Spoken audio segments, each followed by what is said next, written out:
Hello there, everyone. Sorry for the sporadic uploads lately. I've been working on a lot of projects and I am currently putting together a small series, or it's pretty big for me, but a series of videos. And in the process of making those videos, I decided I would make this longer video of this drawing that I've done of my OC Dane. I really like how it turned out, so I'm gonna go in depth on how I made the art and yeah, just things like that, and I hope you enjoy. So first thing I start with is some rough sketching. My idea is Dane in full armor on a horse swinging his sword in battle. This is going to be difficult for me because 1, I don't draw a lot of horses, 2, I've never drawn a real battle scene, and 3, I wasn't using a reference yet. Thankfully, I found a pose that I like and I start fleshing out the idea. My sketches tend to be pretty messy and I like to use different colors and shades to make things be a little more clear. For instance, my go-to color is kind of a pink coral color and I choose a lighter or darker color depending on what I'm doing.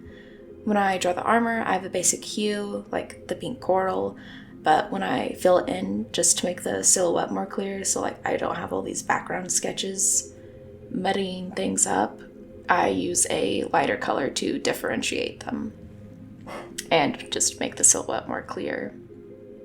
And for the soldiers Dane is fighting, I use a darker green color so that I can, separate them pretty easy.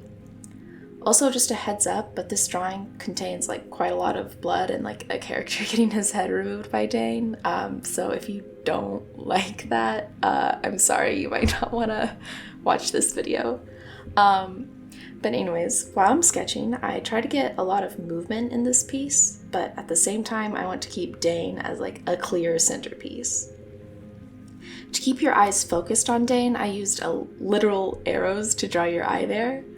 I thought this would be a nice touch and have a good excuse to have like actual arrows pointing to Dane along with spear tips. I also make the blood coming from the head of the unfortunate soldier up front, swing up along the arc of Dane's sword, which leads back to his face, or, well, helmet in this case.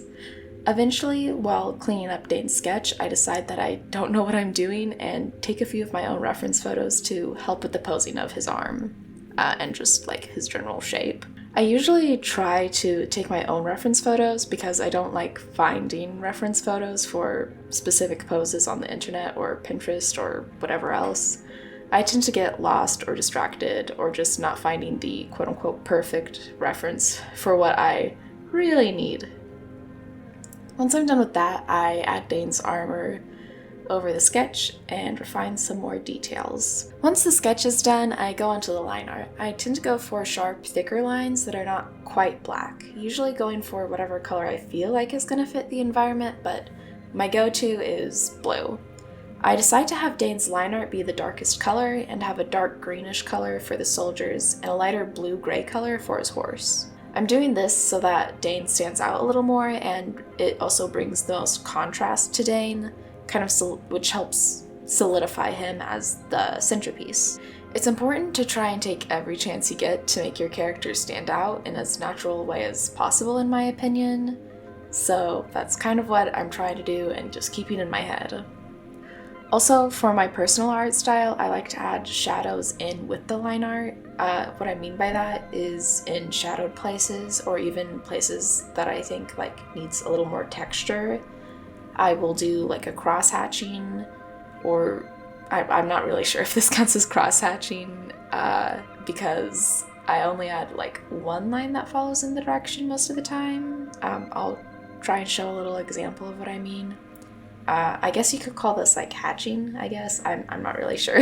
Also, another side note, I decided to redo the soldier's hand and spear on the left. I just didn't like how it looked, so I made another reference and fix the perspective a little bit. And overall, it was a better choice, especially since it's longer, and since it's longer, it points directly to Dane's helmet instead of his arms. Next, of course, we start on the flats. The flats are the base colors for anyone who doesn't know, by the way.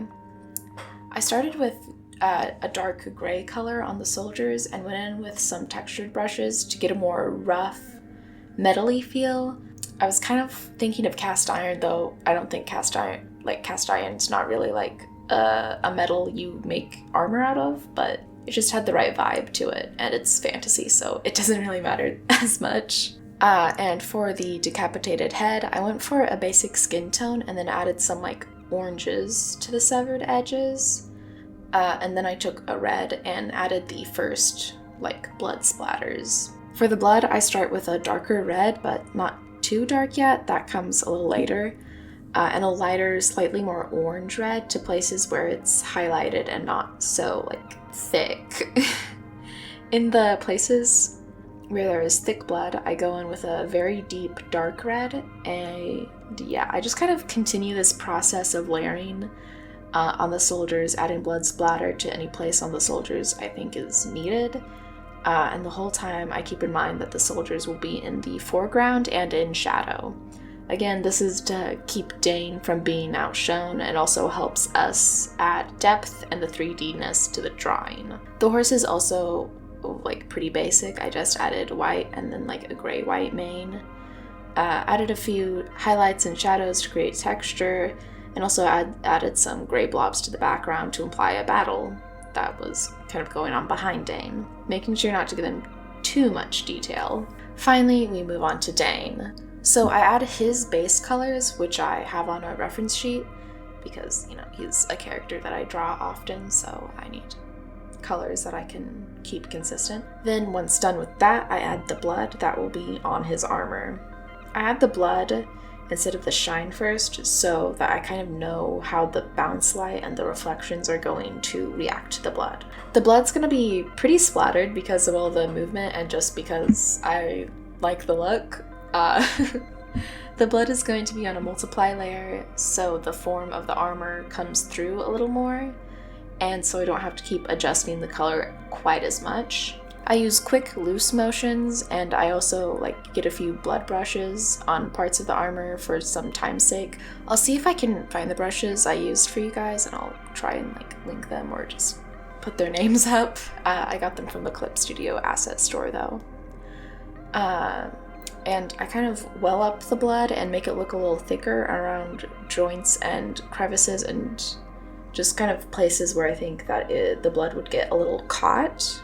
And then I add lighter reds at some of the edges, because blood, it's gonna be a little bit lighter and not clear exactly, but I think you understand if you've ever I don't know, interacted with blood in any way. I pretty much just keep on layering reds and erasing some spots to get the right look, and I also airbrush on low opacity around the blood to have a smoother transition and to make up for misted and smudged blood. Once I'm through with that, on a normal layer, I use low opacity flat brushes to brush in reflections and bounce light.